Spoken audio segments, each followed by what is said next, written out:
Hi. Let's learn about Industrial Revenue Bonds, IRBs. Industrial revenue bonds are municipal debt securities issued by a government agency on behalf of a private sector company for the purpose of building or acquiring factories or other heavy equipment and tools. They were formerly called Industrial Development Bonds, IDB.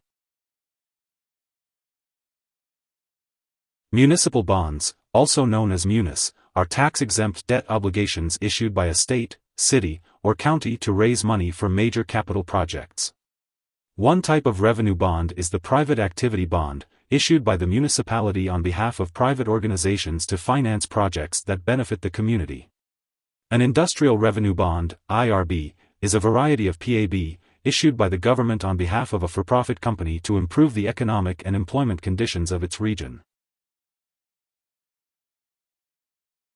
Municipalities issue IRBs to assist a company that may be unable to obtain financing otherwise. The proceeds from the bond are used to fund the acquisition, construction, expansion, or improvement of property qualifying as a manufacturing facility or equipment. The underlying borrower agrees to reimburse the issuer, paying the interest and principal on the securities from the project's revenue stream.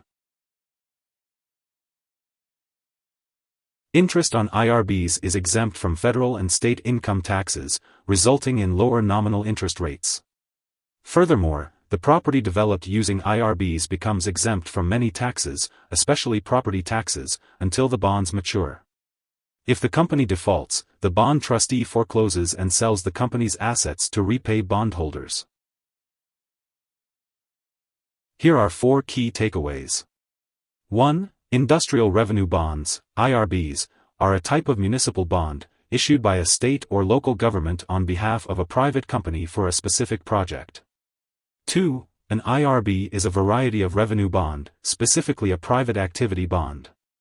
3. IRBs raise capital to fund the development of a manufacturing facility or equipment that will benefit the community at large. Bondholders are repaid by the revenue the project generates. 4. As with other munis, IRBs generate tax-free interest income. Hope this would help. Thanks for watching.